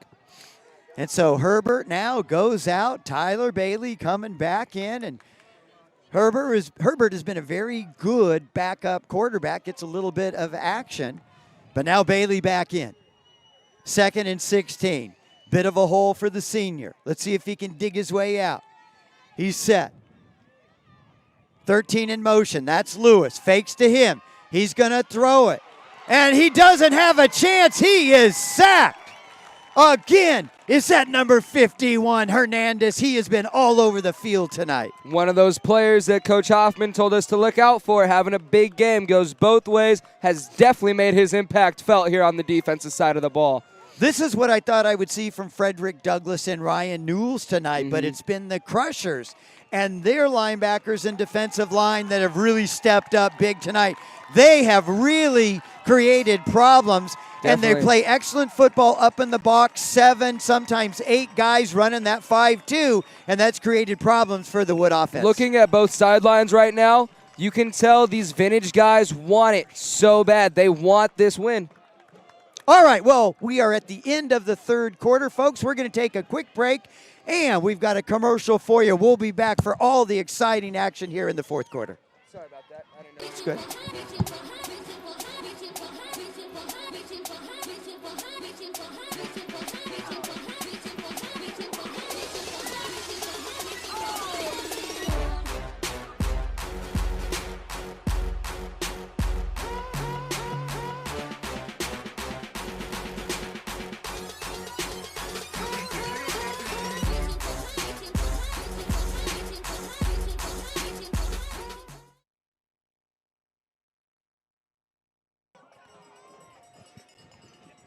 All right. Hope you enjoyed that message. Chelsea Williams College football update on the Solano College Sports Network. Got to check us out. You can go to the Fairfield Cable Access channel, youtube.com/Solano College, or check us out on our Solano College Sports Network Facebook page. All right. Wood down 17-0. Take over right about their own 30. We got 3rd and 16. Bailey, shotgun, going back, flips it to Jackson. He's got some space. He's going to get to the outside, and he can't. Boy, he had a chance to break it to the far side of the field, but a Crusher comes up and makes a big-time tackle. Jackson tackled a little awkwardly on that last play. Surprised to see him pop right up. I thought he was going to take a little bit of time to get up off the turf after that one. Couldn't see who the defender was. One of the linebackers coming in, and boy, making an excellent stop. Arthur Jackson had some space in front of him, but just couldn't get over to the far sideline. It is enough for a first down, and that's big for Wood. Keeps the drive going, so Bailey's going to drop back in shotgun. Ball resting at the Wood 40. Lewis in motion. Bailey rolling out. He's being chased. He's going to throw. He gets his receiver, and he's out of bounds. Wood now in Crusher territory. Nice catch by Jackson, the wide receiver. Great job by Arthur Jackson to come back and get that ball. It looked like it may have ended up being a little bit short, but Jackson comes back, grabs it, picks up another first down. Now Wood is starting to get something going here. And they're doing it the way they've done it all year, mixing up the run and the pass. Bailey in the shotgun, Lewis in motion. He's going to give it to Lewis. He's trying to find some space, cuts inside, beats one guy, breaks a tackle. Now to the near side. He's got another guy to beat. Nice block by number 4, and he's finally chased out of bounds. And finally, we see some of the elusiveness of Damon Lewis. Exactly. That's exactly what I was about to say. Damon Lewis showing us that he is extremely elusive, able to turn a play that should have ended 10 or 15 yards ago into a huge gain for this Wilsey Wood Wildcat offense. And did you see who was out as a lead blocker? Quarterback Tyler Bailey. How do you like that? See that? I love to see that. I love to see a quarterback that has some chutzpah and enough gumshoe to actually get out there and lay a block. All right, let's see if he's got a little more of that chutzpah here as he's back in the shotgun. Spread formation. Receivers on both sides. Lewis in motion, kind of bumps into Bailey, and he's just going to try to get forward, see if he can get any positive yardage. Maybe picked up a yard or two on the play. And I'm not sure if he meant to keep that ball at that point or if that little shoulder bump just kept him from actually getting a good handoff with Damon. And you see Wood come out. They'll have 2 wide receivers split out wide, 2 more receivers in the slot position, and then they just try to move Lewis around to keep the defense off balance. Now looks like you're going to see trips over to the far side of the play. You got Lewis in the slot on the near side, and Herbert in a quarterback direct run. But boy, and a fumble. And I think one of the Wildcats able to jump. Oh, no, it's still loose. Let's see, folks. There's a fight for the football. Still no call from the officials. And there you see it. Vintage Crusher football. Crushing blow to the Wildcats. Very, very much so. That is a huge blow to this Wildcat team.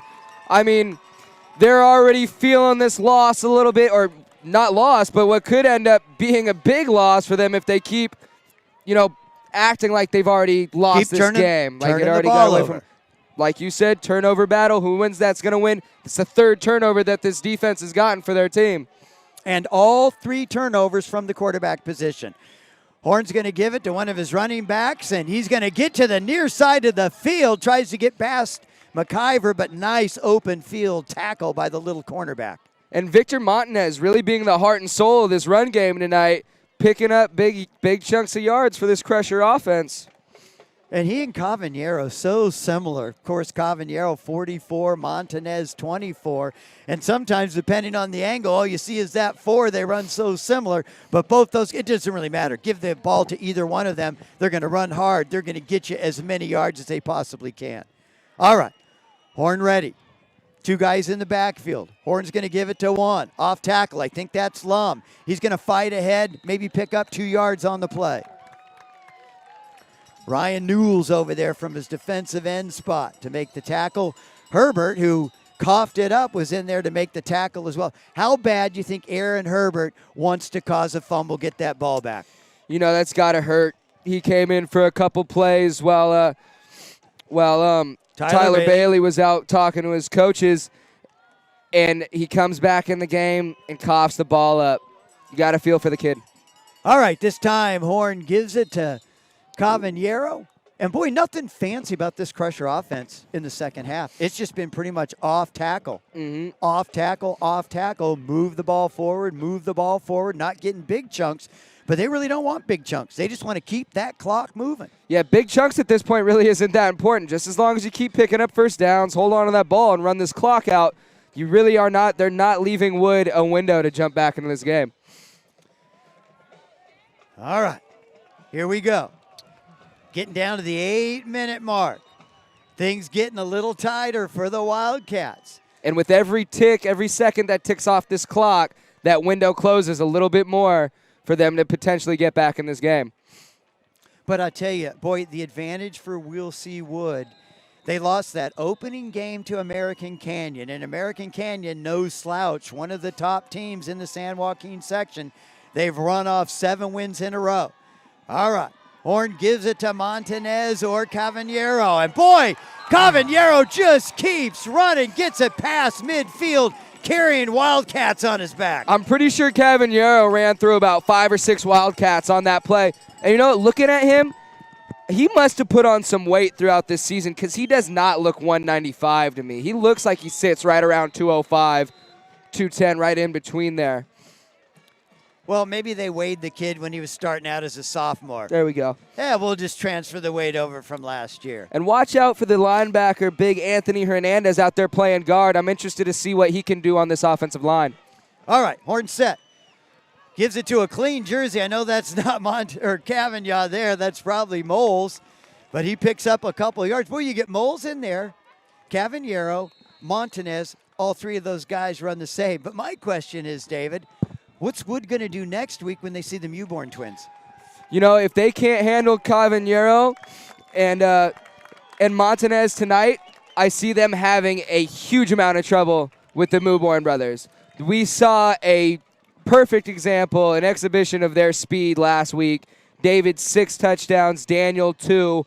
Daniel also having his impact felt on the defense. The Mewborns are going to get after this Will C. Wood Wildcat defense next week, and if they don't shape up from this week, fix the things that they see wrong from the tape of this game, they're going to have a bad night in the Black and Blue Bowl next week. And really, if you look at it, what's happening in this game tonight, Wood's getting beat at the line of scrimmage. It's exactly what's happening. It's been happening all night. They haven't been able to really establish any type of good blocking for Damon Lewis, and they've been really getting kind of handled by Vintage's defensive or offensive line. So Braden Perry, Robbie Rudstorm, Hagen Breezy, and the Hernandez brothers, outstanding O-line. Horn's got it. He's going to give it to Montanez. He's going to try to get outside on the far side of the field. He's still going, and finally, I thought Herbert was going to get him. Turns on the afterburners. He is in the end zone. Oh, my, what a run by Montanez. Great play by Montanez, but you know who busted that for him? Was the linebacker lining up at right guard. Big number 51, Anthony Hernandez. All the way downfield with him, making that final block to spring him for the touchdown. Anthony Hernandez should get the credit for that touchdown because he put him in the end zone. And I thought Herbert was going to tackle him. He was on his back about the 15-yard line, and Montanez just shook him off. And if you watch that play, Hernandez does a great job of getting tied up with his defender, looking back, seeing if Montanez is still going, and finishing the block to the ground. So Rios Vargos kicks the PAT. And so he's 3 for 3 on PATs, throwing a field goal as well. And there's our score, folks, with 7:22 left. Vintage commanding lead over the Will C. Wood Wildcats, 24-0. And the Crushers, title hopes for the Mel, still alive. Very much alive, especially right now, 24-0. Coach Hoffman has his Crushers believing, and that is a huge thing when it comes to football or any kind of sport. You have to believe in yourself. And, you know, we're going to be bringing you the Black and Blue Bowl next week here at Tom Zanino Stadium with Vacaville going up against Will C. Wood. But there's going to be another dandy of a football game a little bit north in Napa at the Napa Coliseum as the Napa Indians take on this Vintage Crusher team. That's going to be a pretty good ball game as well, especially Vintage beats Napa in that one. If Wood somehow beats Vacaville, Vintage chance to tie for the Mel title. Long way to go, though, huh, partner? Definitely. It's an uphill battle for them at this point. But like this game, it's an uphill battle for Wood to get back in this. Only 7 minutes left in the fourth, down 24-0. There's the kick. It's going to be fielded by, I think that's Douglas. And, oh, he's got some room. He breaks a tackle. He's at the 40. He's past midfield. He's going to get to the 40-yard line of Vintage before he's run out of bounds. That was a great return by number 1, Roderick Douglas, setting his offense up with great field position. It looks like they'll start their drive from right around the 40. Great field position. Boy, and how fast is this game going tonight? It's just now a little after 9 o'clock. I think we were just finishing up the first half last week. We were going into halftime at 9 o'clock last week, and we are at the 7-minute mark in the fourth quarter at 9:10 p.m. All right. Tyler Bailey in. Wildcats got some work to do. Snap to Bailey. He's going to throw it over the middle. He gets to Douglas, but he's hit right as he makes the catch. Actually, not Douglas on the catch. Desmond McIver. That's 7-1. Both look pretty similar on the far side of the field. And I couldn't see that number of that Vintage DB, but great job coming up to hit him as soon as the ball touches his hands. All right, here's the snap. Bailey, fake pump. He's going to go deep. He's got a receiver, Douglas. He's at the 5, and he's brought down right about the 2, maybe the 3-yard line. Great throw and catch by quarterback and wide receiver Tyler Bailey and Arthur Jackson to get them down to the 3-yard line. Was that Jackson on the Was catch? that? I think that was number 1, Roderick Douglas. Could be wrong. You know how my old eyes are. I'll trust the youngins most of the time. All right, so Wood knocking on the door. Hard to believe. 6.5 minutes left in this one. A big goose egg on the board for Will C. Wood. They'd like to change that right now. Bailey behind center. He gives it to the first guy through, and he's going to get close. Waiting for the officials, and he's going to be down. Boy, hard to see. That ball Looks like it's on about the inch line, It Greg. is. If there was a 1-inch line, that's where the ball would be. Wood up quickly. Bailey behind center. And he's going to give it to number 6. Knocked back, but then fights his way into the end zone. Julian Zendejas in for the first touchdown on the night. So pretty quick answer back by Wood after that touchdown by the Crushers to give them the 24-0 lead. Great plays in that drive to get them into the end zone, but it may just be a little too little, a little too late. 6-24. Will C. Wood trails with 5:56 left in this game. I just don't know if they have enough time. Well, clock winding down. Now we're under 6 minutes. Wood going for 2. Bailey's got it. He's going to roll to the far side. Pressure and no chance to get it off. Boy, what a play by number 34. Jack Cannell again, the outside linebacker coming in to make a big-time stop. Giving you just another example of why this linebacking core is so key for this vintage Crusher defense. And that was a big stop there because if Wood scores, it gets to 24-8. And technically, it still would be tough, but 2 more scores, 2 more 2-point conversions, you got a tie ball game. And that's doable with 6 minutes remaining in the game. Now it's going to take 2 touchdowns and another score to be able to take the lead in this one. Even if Wood did score the 2-point conversion right there, it still would have been a 3-score lead for the Crushers. But well, if they get 2 more touchdowns and 2 2-point conversions. Exactly. These last I checked, 3 times 8, 24? Yes. Okay. Things could have changed. Apparently 1 + 1 is not 2 anymore, Oh, so yeah. there's another answer somewhere in there. That's that new math. All right.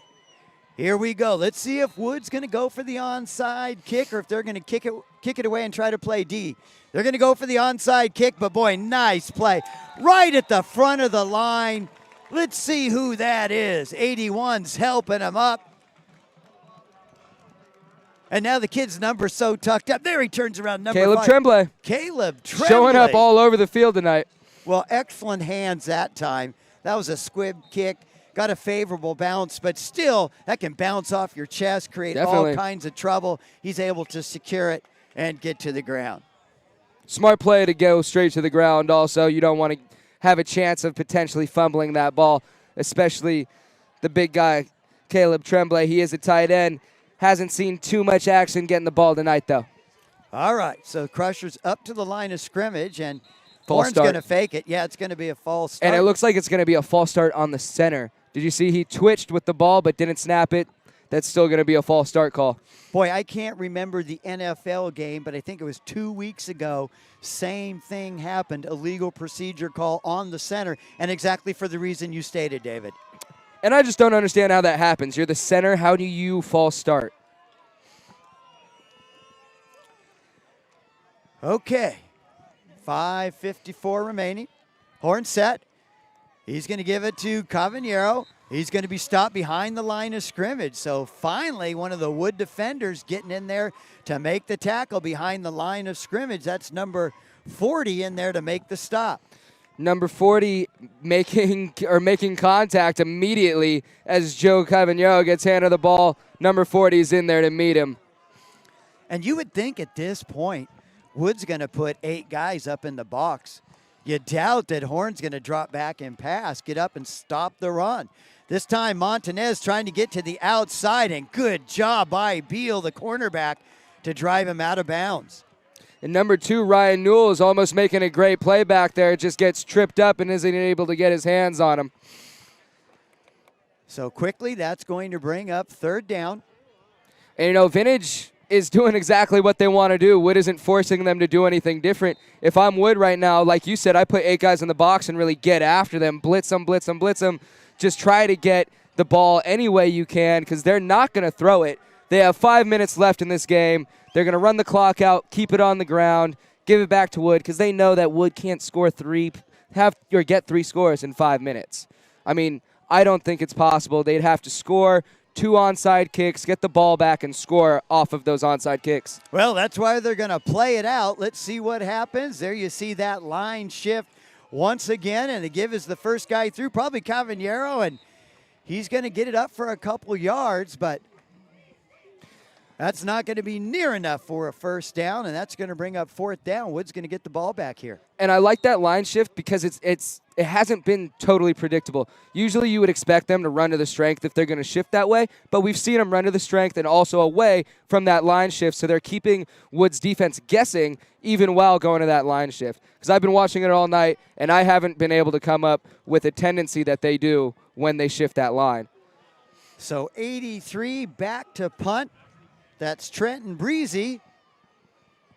And he's going to see if he can get a nice, easy punt here, get it up nice and high, let the Crushers get down there.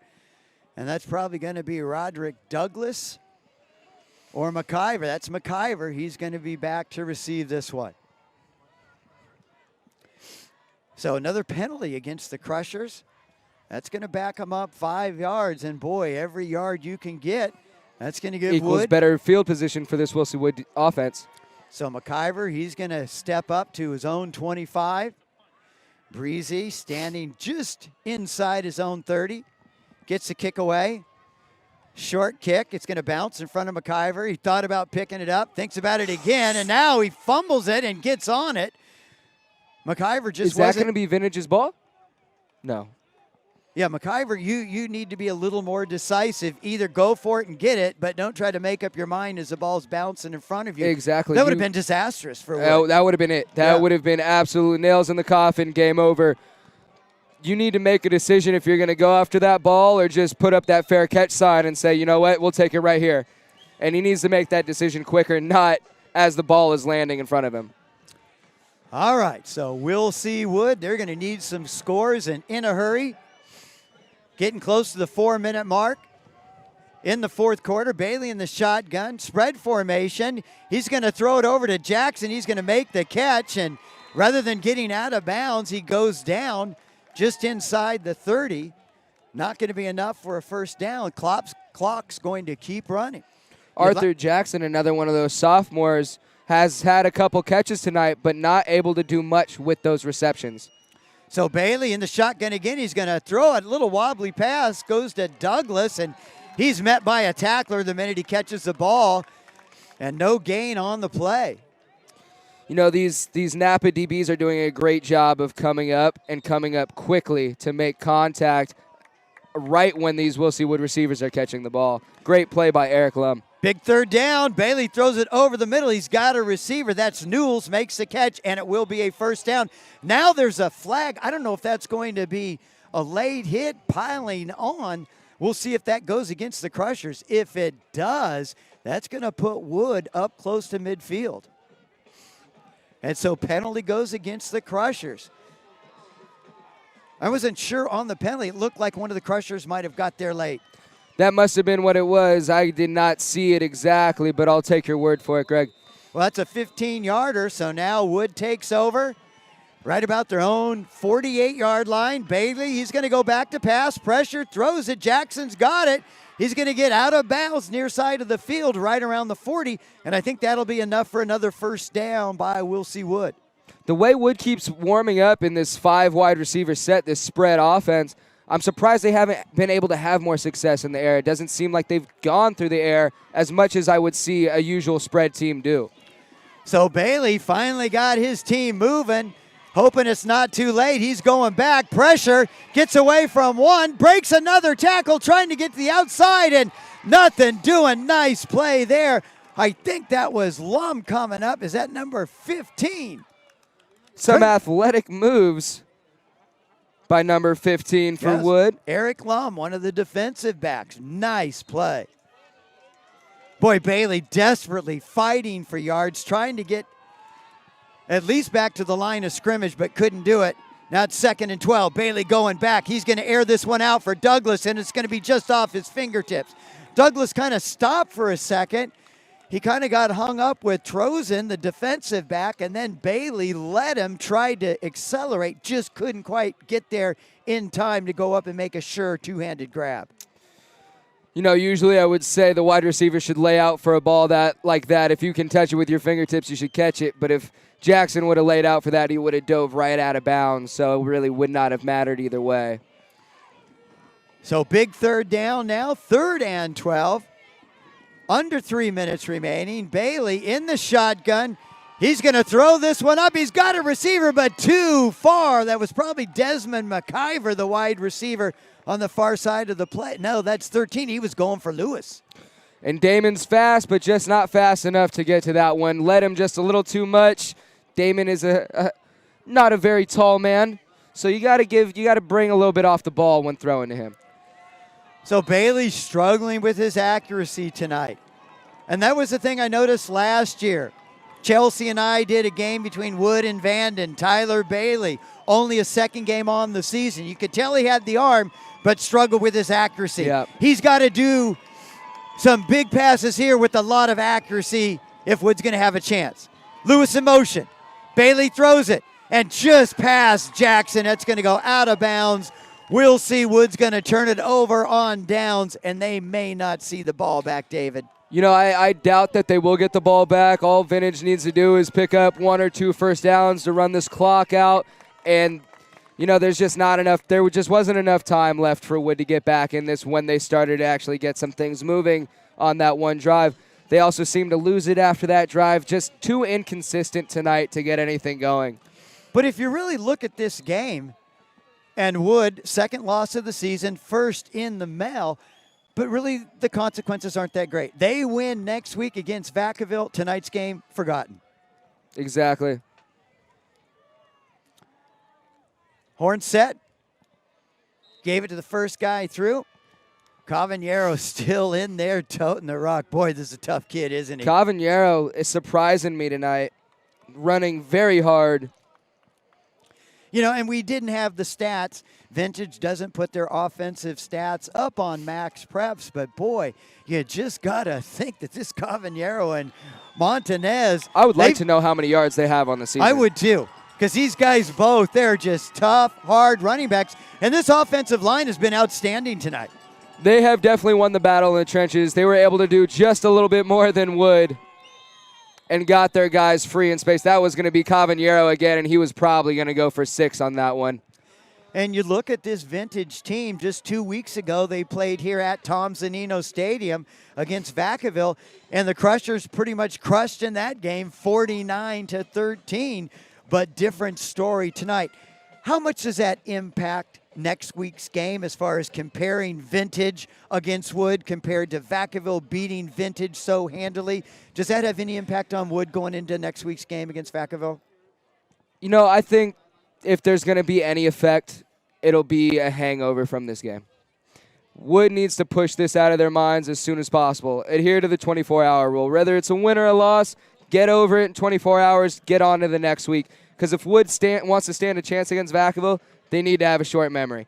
They are a better team than what they've shown tonight. I think their success worked against them a little bit, and they thought maybe they could take this week off. They thought, we beat Napa, we're going to be Vintage. Looking ahead to Vacaville next week. Yep, that could definitely have played a part also, looking ahead, not necessarily focusing at the task at hand, which is what Coach Hoffman preached his team was doing. Boy, and the Crushers, they took Wood to the woodshed tonight. Oh, they definitely did. All right, there goes Cavagnero or Montanez, although that jersey might be a little clean for either one of those guys. That's Montanez 24, and probably a fewer carries tonight, a few less carries tonight when you compare him to Cavagnero. And Big Anthony Hernandez wanted him to follow him outside a little bit more. Anthony Hernandez was working up there with no one in front of him. He would have escorted Montanez straight to the promised land for another 6. And you know what? Even though Wood is going to drop this one tonight, and it's their second loss on the season, you still got to credit them on having a great year this year. Carlos Meraz, what an outstanding job Definitely. he's done with this program. And Carlos is obviously going to have a long future at Wood. He's the best coach that they've had in a long time and actually has this team on the right track and has his players buying in, which was a huge thing. I knew some guys that played for Wood when I was playing here, and they always said that their practices were very lax, undisciplined, and I'm sure none of that goes on under Coach Meraz. Coach Meraz in his 4th year, and he's over 500. He's 22-17. We'll go to 22-18 tonight, but pretty impressive in his first 4 years at Wood. All right, well, just about done with this one. Horn's going to keep it. He goes, hey, let me run a little bit. And after that run, you see why he probably doesn't run too much. 8 Gills coming over to make the stop. And, you know, Wood still has a chance next week to finish second in the MEL, which, as long as I can remember, has not happened. Playing very well this year. If they can continue to have these young guys on their team, these sophomores, as you said, these 11 underclassmen that are starters, I believe 4 juniors, 2 sophomores, and altogether, that's defense. Altogether we have 7 juniors and 4 sophomores starting for this Wilsey Wood Wildcat team. These guys continue to get better over the next couple years. JV team 9-0. JV team 9-0 obviously has some talent there. as long as they can keep these young guys coming up and keeping their system going the way it's going, they're going to have success, and they're going to compete with Vacaville for who's king of the MEL coming up here. That's going to be fun to watch. And I remember back in 2008, I believe, it was the only other time that Solano College Sports Network has done a broadcast of the Black and Blue game, and Wood, if it wasn't for a missed 51-yard field goal that just was short, barely, I mean less than a foot, Wood would have won that game. I believe that was 2009. That was the year after I left. 2008, 2009. Yeah, because 2007, 2008, when we played Wood in the Black and Blue Bowl, we actually set the scoring record for our school's history against them. Yeah, that 2009 game was the only, if you look at the scores for the last decade, that's the only game that that's was been close. And I think Vacaville, I think next week has a huge potential to be a close game. I do too. Another one of those close ones. Well, the point I was making, the last time we did a Solano College game, Black and Blue Bowl, great game. We're going to do a second one. We're going to expect the same, and we're going to have all that action for you here on the Solano College Sports Network. All right, horn set, getting down to the 1 minute mark. Gives it to Scott Moles off tackle, picks up a few. Wrapped up immediately by Ryan Newells. Clock still running. And, you know, like I was talking about earlier just a second ago, the Black and Blue Bowl, the last Black and Blue Bowl I played in my senior year, I was a starter, and I didn't see the field after the first quarter. We had our second, thirds, fourths in playing against these guys, and I can almost guarantee you that a scenario like that will not happen tomorrow or next Friday night. Well, it should be a fun one to watch, and we're looking forward to that game. And Horn's going to take a knee. That's going to do it. Content to let the clock run out. And what a big win for first-year coach Kyle Hoffman. How jacked do you think he is? Huge. He had his team prepared, ready to come in here, and they just put a butt-whooping on the Will C. Wood Wildcats today. It was a physically dominating game, and what a fitting name for this team, Exactly. the Crushers. And, you know, I think where the game was won, like you said, in the turnovers. 3 turnovers, you're most likely going to win the game with 3 turnovers. If you don't, there's something wrong. And the play of Vintage's offensive line. The play of Vintage's offensive line, they were just able to give their talent, their skill players, a few more opportunities than Wood was. And in the end, it gives them a 24-6 win. Well, folks, that's going to do it for us here on the Solano College Network.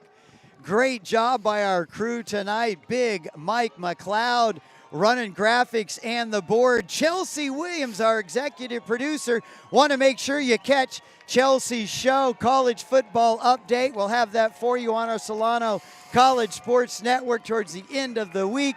And also on the camera, Orlando Torres, Ashley Lyons, and Victor Tangy doing a great job tonight. David, that'll be it for us. So for my broadcast partner, David Taub, I'm Greg Poff here on the Solano College Sports Network. We'll see you next time, folks. We'll have the Black and Blue Bowl for you here on the Solano College Sports